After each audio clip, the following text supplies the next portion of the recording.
So I actually want to, real quick in between, come with Ivo's question.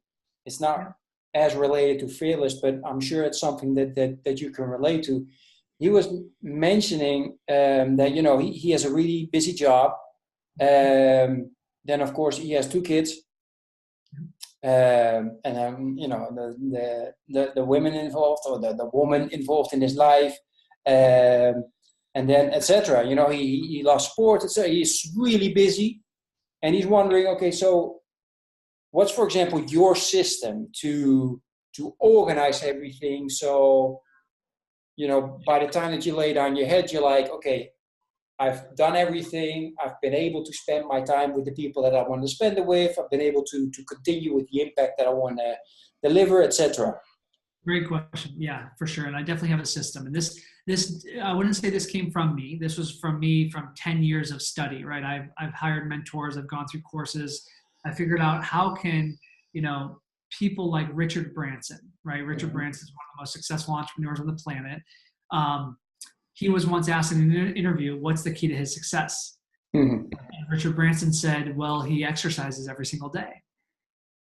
And I'm like, what? This is the busiest man on the planet. How does he find the time to exercise? I think that's what your friend's question is. How do you find the time?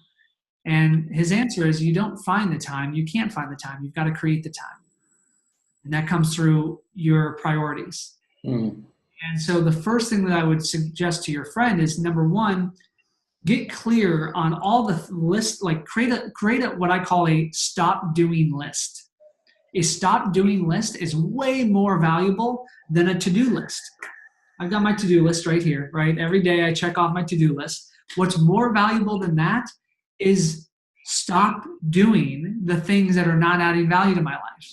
There's a whole lot of things that are not the best use of my time, right? And when you stop sacrificing the important for the unimportant, when you let go of all the non-essential things of your life, it creates more bandwidth. It creates more capacity. It creates more freedom for you. That's number one. Number two is, by doing that, now you've got to get clear on, okay, now that you have a little bit of time, what is it specifically that you need to prioritize? The way that I do that, Klaus, is I look at 4 areas in my life. I look at my health. Number one, without my health, I know I can't do anything. And this isn't all in specific order, but 2 would be, say, relationships. 3 would be my spirituality, my connection to purpose or something bigger than me, my mission in life. And 4 would be my business or my career. And I look at those 4 things and I say, what are the most important things for me to, number one, achieve my goals? So get clear on what my goals are. And I'll set annual goals and say, if this is where I want to be a year from now, what is it that I'm going to do in the next 90 days? What's my 90-day benchmark to get to that yearly goal? And then what's my 30-day benchmark? And once I'm clear on those things, then I go, what do I need to do every single day? So for me, I have some fundamental habits. I meditate every single day, no matter what, 20 minutes a day, right? Are there days that I miss? Of course, we're human. And most of the time, I'm about 95% every single day. How often do I work out? For me, I'm in motion and movement every single day. Now, do you have to do an intense workout? No, but do some, go walk outside. For me, I love CrossFit. I love yoga. I love surfing. I love climbing. So I kind of have a variety there, but I'm in motion every single day. Why? Because motion creates emotion. Right? What else do? I journal. Here's my journal right here. You can see it right next to me. I don't have it far from me. I study, I learn, I listen to podcasts, I read books. And what I do is I create this time that's sacred for me in the morning. Now, I know it's easier for me than it probably is for your friend because I don't have 2 kids. He does, right? So I want to be real about that and be honest about that. But for me, if I was a father and when I become a father, I'm still going to get up at a certain time, whether it has to become 4:30 in the morning instead of 5:30 in the morning or 6 a.m., to have that time of sacred time for me. Because when I commit to my habits, I have more energy, I think more clearly, I get more done in less time. So it takes me maybe 4 hours to do what would normally take me 12 hours to do if I wasn't taking care of myself. So to recap all of that, step 1 is get clear on your stop doing list. And either delete and just stop doing or hire somebody else to do some things for you, right, that you don't have to do. Number two is get clear on what your goals are, what your outcomes are, and create a plan to get there. And then number three is get clear on what your daily actions are. What are your rituals that produce power and confidence and action and certainty so that you can get more done in less time and create the time to do that. Yeah, sounds perfect. Yeah, that's great advice.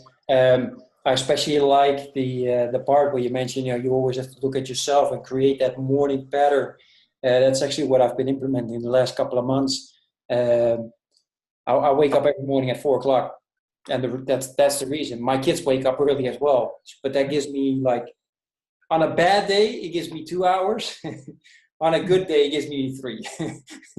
So. But it gives me that time, what you mentioned, just do a workout, do the meditation, prepare my journaling for the day, and make sure that, I've done the podcast, I'm reading and everything. Yeah, I think it's a huge lesson. I think it's very important, and it's great advice. I hope people that are listening are not going to be like, 4:00. Everybody has their own time. It's not like, you know what I mean? But what it doesn't have to be 4 a.m. Yeah, for sure. And exactly. The other thing that keeps me really accountable to all this is the fact that I ask my clients to do it, right? So I coach, I have a coaching business.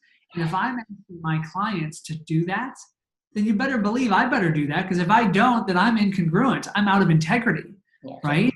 And so the thing that gets me up out of bed at 5 a.m. to go to a 6 a.m. CrossFit class is me going, well, I know I'm going to see my clients today. Yeah.